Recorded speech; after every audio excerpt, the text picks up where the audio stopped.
What if I told you A'ja Wilson's path to superstardom was a true hero's journey? This is No Cap Space WBB, and welcome to women's basketball. We got just a couple of days before the start of the 2025 WNBA season opener, so we got to get you caught up on some recent history. So let's go back to 2022. The Las Vegas Aces had just won their first WNBA title, and A'ja Wilson was finally cementing herself as one of the league's best players. But believe it or not, it wasn't always that way. Sure, she was a top recruit and kicked off a decade of dominance by signing with Dawn Staley in South Carolina, where the two would win a national title together.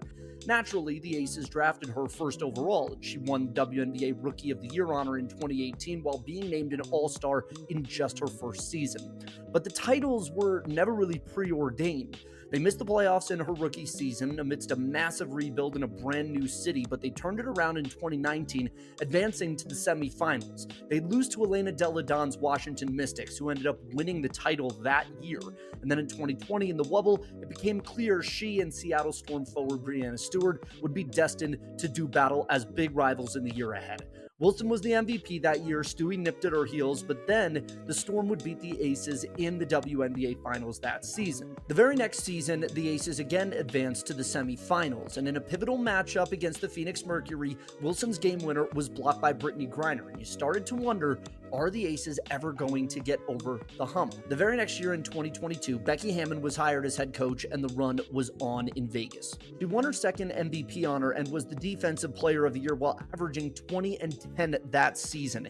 Vegas would go on to defeat Connecticut and win their first title, and then run it back in 2023. That's where A1 became a superstar.